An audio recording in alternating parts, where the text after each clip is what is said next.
வணக்கம். நம்ம வந்து போன வீடியோவோட தொடர்ச்சியா என்ன பார்க்கலாம் அப்படின்னா, தலைவன், தலைவி. தலைவன் எப்படி போறான் அப்படின்னா, பொருளுயிர் பிரிந்து போனான். தலைவி வந்து எங்க இருக்கா? கார்காலத்துக்கு முன்னாடி தலைவன் வந்து விட வேண்டுமே அப்படின்னு வந்து நினச்சிக்கிட்டே இருக்கா. அப்படி இருக்கும்போது தலைவன் என்ன பண்ணுறான் அப்படின்னா, பொருளுயிர் பிரிந்து போனவன் திரும்பி கார்காலத்துக்கு முன்னாடி வந்துடுறான். இது வரைக்கும் நம்ம பார்த்தோம்.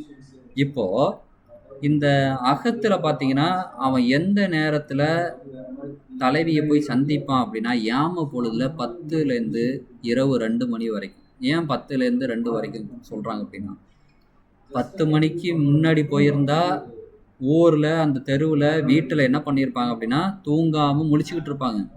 அப்ப தலைவிய போய் சந்திக்க முடியாது. அந்த சந்திக்கிற நேரம் பார்த்தீங்கன்னா, வீட்டுக்கு வெளியில, வீட்டுக்குள்ளேயும் 2 வகையா பிரிச்சு வச்சிருப்பாங்க. அது வந்து வீட்டு உள்ள வந்து தலைவன் போய் சந்திக்க முடியாது. 10 மணிக்கு முன்னாடி வந்து எல்லாரும் உறங்குவதற்கு ஆயத்தமாகக்கூடிய நேரம். 10 மணிக்கு உறங்கிருவாங்க. அப்போ உறங்குன பிறகு தான் தலைவன் தலைவிய போய் சந்திக்க போகும்.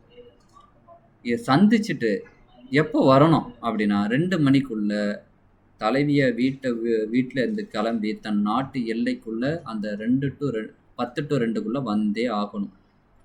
கூட யாரு போயிருப்பாங்க அப்படின்னா, பாங்கன் என்ற தலைவனோட நண்பன் போயிருப்பான். அவனுக்கு பாங்கன் பேர் சங்க இலக்கியத்தில். அவன் பாங்கன் என்ன பண்ணியிருப்பான் அப்படின்னா, கூடவே போயிட்டு ஒதுக்குப்புறமா யாராவது வாராங்களா இல்லையான்னு போயிட்டு காத்துக்கிட்டு இருப்பான். தலைவன் வருகைக்காக காத்துக்கிட்டு இருப்பான். தலைவன் என்ன பண்ணுவான், அந்த 10 to 2ல போய் தலைவியை போய் தனிமையில சந்திச்சுட்டு 2 மணிக்கு தன் நாட்டு எல்லைக்குள்ள வந்துடணும். வரவில்லை என்றால் ஒரு மலையிலேருந்து இன்னொரு மலையில இருக்கக்கூடிய தலைவியை தான் போய் சந்திக்க போவான் தலைவன். அப்படி சந்திச்சுட்டு நேரம் காலம் தவறி போச்சு அப்படின்னா, அங்க இரவு நேரத்துல நடமாடக்கூடிய விலங்குகளுக்கு இரையாகி விடுவார்கள் தலைவனும் பாங்கனும். அதனால என்ன பண்றாங்க அப்படின்னா, அந்த 2 மணிக்குள்ள தன் நாட்டு எல்லைக்குள்ள, ஏன்னா தன் நாட்டு எல்லைக்கு வந்து எப்படின்னா தலைவனுக்கு தெரிஞ்சிருக்கும் எந்தெந்த பாதையில எப்படியெல்லாம் போகணும் அப்படின்னு. அதே போல 10 மணிக்கு முன்னாடி போயிட்டான் அப்படின்னா, அங்க இருக்கக்கூடிய தலைவியோட தகப்பனா இருப்பாங்களே, அவங்கள்ட்ட கண்ணில் பட்டு தலைவன் கட்டி வச்சு என்ன பண்ணிடுவாங்க, வெட்டிடுவாங்க. இப்போ இது சங்க காலத்துல இருக்கக்கூடிய ஒரு மரபு. 2 மணிக்கு மேல போயிட்டான் அப்படின்னா விலங்குகள் நடமாடக்கூடிய நேரம், விலங்குகளுக்கு இரையாகிடுவான். அப்போ முன்னாடி போனாலும் இறப்பு நிச்சயம், பின்னாடி போனாலும் விலங்குகளுக்கு இரையாகி விடுவான் தலைவன். சரியான நேரத்துல தலைவன் என்ன பண்ணும், போயிட்டு தலைவியை சந்திச்சுட்டு வரும். இதுதான் வந்து அந்த அக இலக்கியத்துல இருக்கக்கூடிய முழுமையான ஒரு பகுதி. இப்போ இன்னொரு பாடல் பார்த்தீங்கன்னா,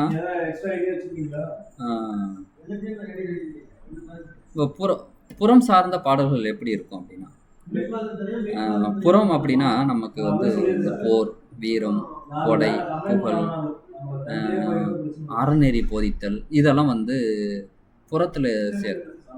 அறநெறி எப்படி சார் போதிக்கிறாங்க புறத்துல அப்படின்னா, ஒரு போர் செய்யக்கூடிய நேரம், அது காலம், அதன் பிறகு அந்த சாயந்தர பொழுதுல சூரியன் மறைவுக்கு பிறகு போர் நிறுத்தம், இதெல்லாம் என்ன பண்றாங்க அப்படின்னா அந்த போரின் அறநெறியாக வச்சிருப்பாங்க. இப்போ இந்த புறத்துல பாத்தீங்கன்னா தலைவன் தலைவின்னு ஒரு கான்செப்ட் வராது. முழுக்க முழுக்க இந்த நாட்டு மன்னன் பக்கத்து நாட்டு அந்த நாட்டு மன்னனுடன் இந்த இடத்துல இப்படியெல்லாம் போர் செய்தார்கள் அப்படின்னு சொல்லிட்டு குறிப்பு அவங்க எந்த நாட்டு மன்னன்னு பெயரை சொல்லிடுவாங்க. அந்த முழுமையான சான்றுகளோட சொல்லிட்டாலே அந்த பாடல்கள்ல அது புறப்பாடல்கள், புறம் சார்ந்த செய்தி. நமக்கு புறநானூறுன்னு ஒரு நூல் இருக்கு, அது எல்லாருக்கும் தெரியும். அதில் முழுக்க முழுக்க பேசக்கூடியது புறம் சார்ந்த செய்தி. அகநானூறுன்னு ஒரு நூல் இருக்கு, அதுவும் பார்த்தீங்கன்னா முழுக்க முழுக்க அகம்னா தலைவன் தலைவி மட்டும் பேசக்கூடிய. இப்போ புறநானூறு மட்டும்தான் இருக்குதா அப்படின்னா அதுவும் இல்லை. புறப்பொருள் வெண்பாமாலைன்னு சொல்லிட்டு இந்த ஒரு நூல்கள் இருக்கு. புறப்பொருள் வெண்பாமாலை இது முழுக்க முழுக்க புறம் சார்ந்த செய்தி. இது பிற்காலத்தில் தோன்றியது, 10 to 12 அந்த நூற்றாண்டுகளில் தோன்றியது.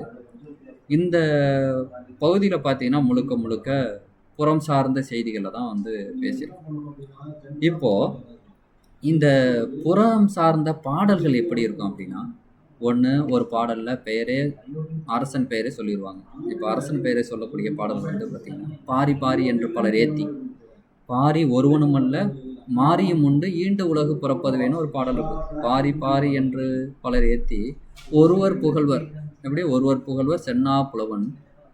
பாரி இந்த உலகத்துக்கு பாரி மட்டுமல்ல மாரியும் உண்டு ஈண்டு உலகு பிறப்பதுவேன்னு சொல்லிட்டு பாரியோட வள்ளல் தன்மையை மாரியோட மலையோட ஒப்பிட்டு கபிலர் பாடியிருப்பார். இந்த பாடல்களில் பார்த்தீங்கன்னா பாரின்னு பேர்.